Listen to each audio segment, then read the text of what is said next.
Where is it? I don't know. What do you mean? Where's the coffee machine? It broke. What do you mean it broke?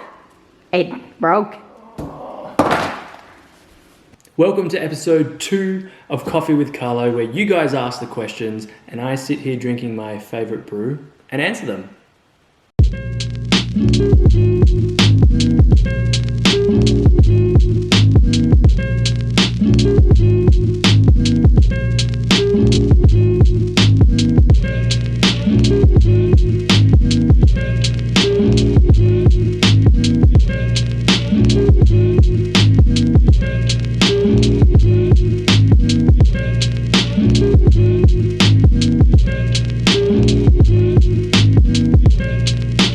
So when I went to make my coffee this morning, I found out when I came downstairs, as you just seen, that the machine was broken, the pod machine was broken, so I couldn't use the same coffee. Luckily for us, we have an older machine sitting there, kind of like a manual one, and I had some coffee grind. So today's brew is brought to us by Roasting Warehouse Coffee.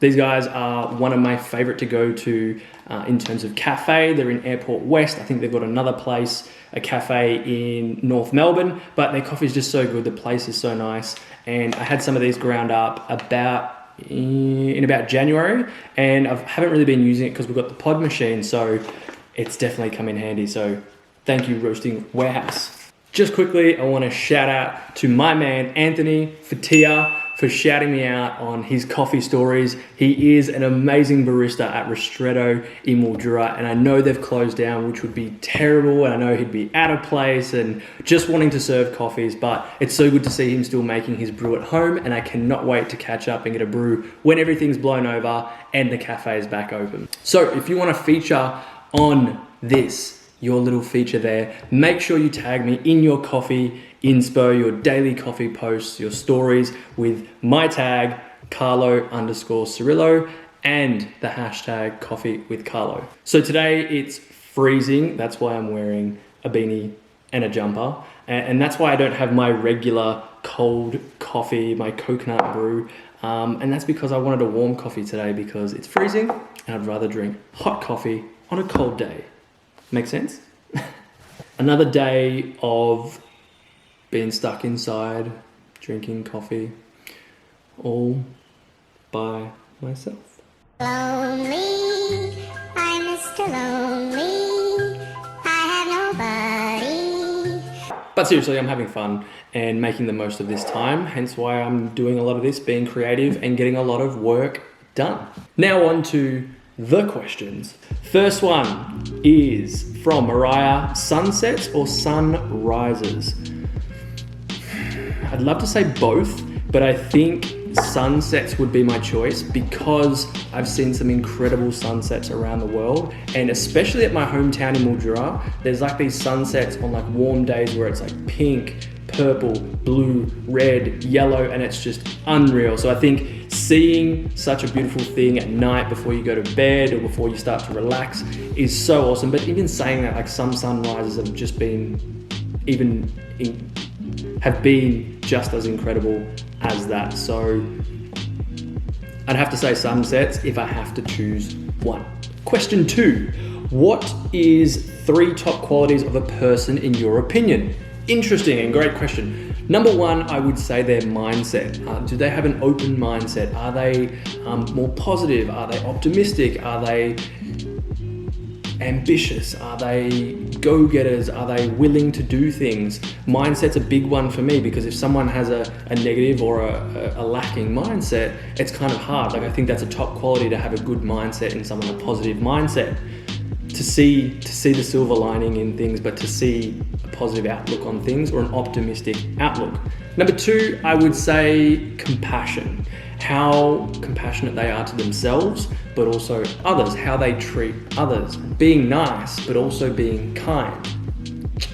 And it's literally just how they treat people, because that's what I find a top quality in people is how do they treat other people, and that's when you see the truth in some people is, are they nice people to themselves, but also others?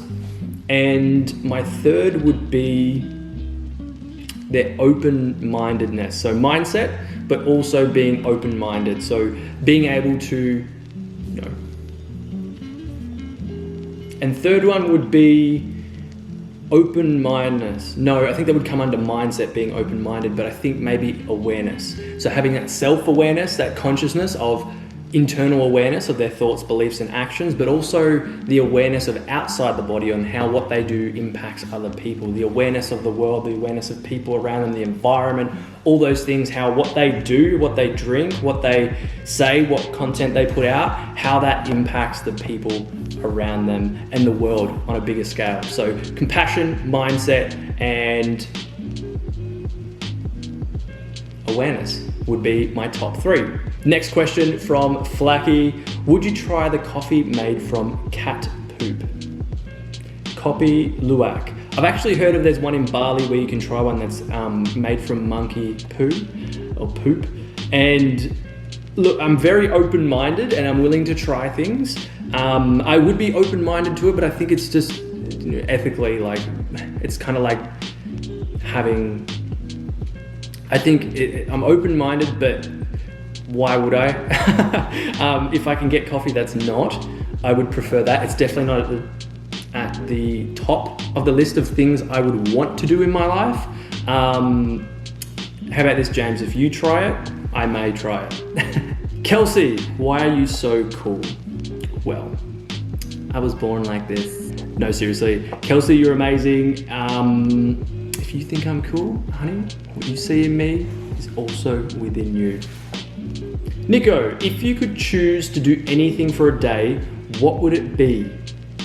Ooh, this is a good one.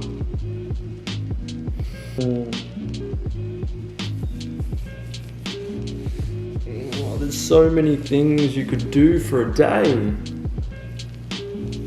I think one thing for me that stands out is kind of like what I want to do in the future, or something that if I could do anything for a day, I would love to host my own event, like a big seminar type thing, 1 or 2 days. Well, this says 1 day, so 1 day, but a 1 or 2 day event where it's like all the Conscious Collective, all the speakers that have been on my podcast, all my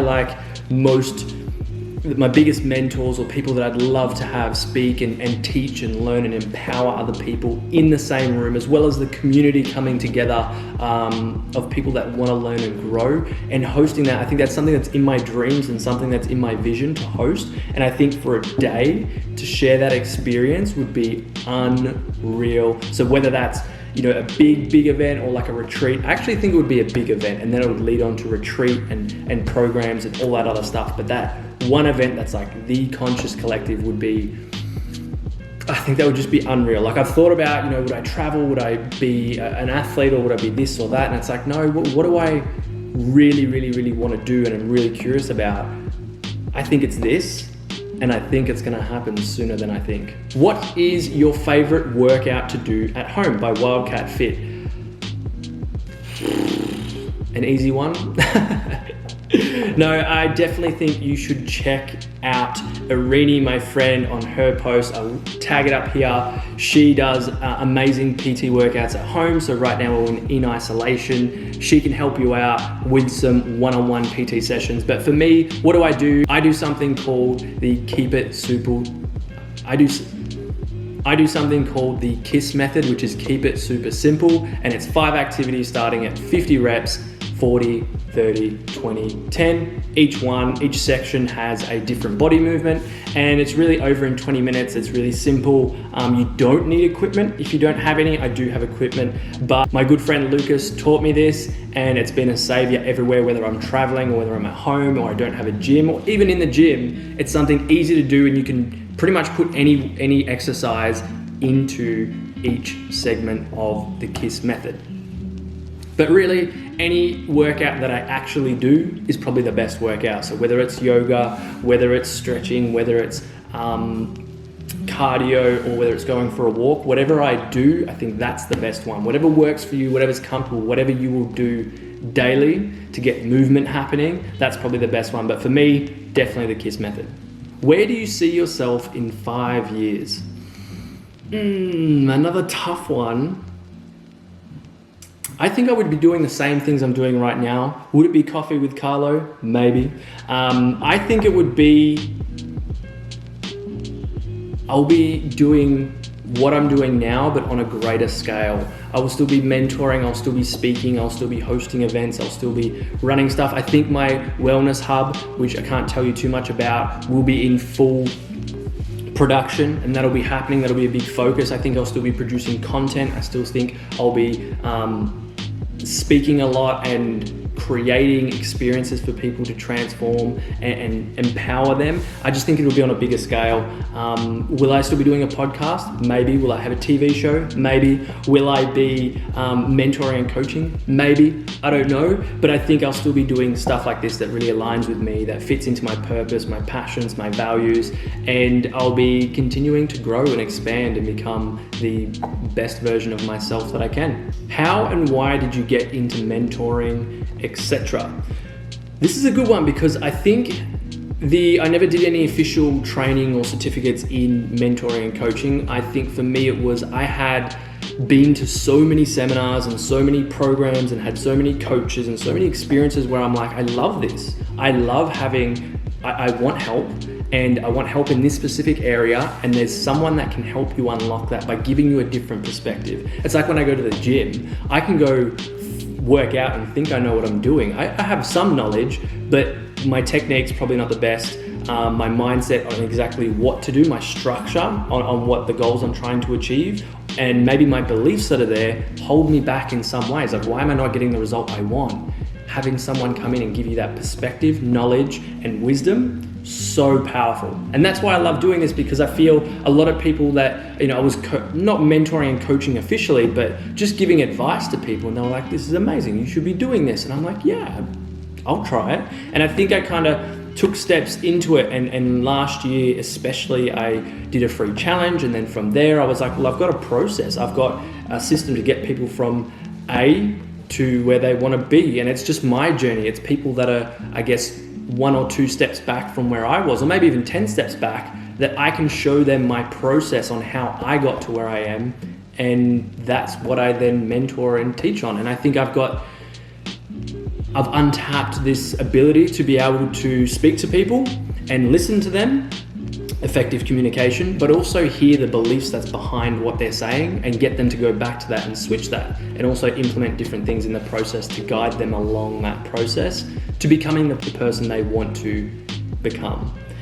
And that's how I got into it. And then from there, it just kind of grew slowly, and I started doing more things, trying different things. Some things didn't work. And then now I'm into doing group programs, and I love it. I think the impact and transformation, the breakthroughs that people have been getting has been unreal. I love it. I enjoy it. So that's how I got into mentoring.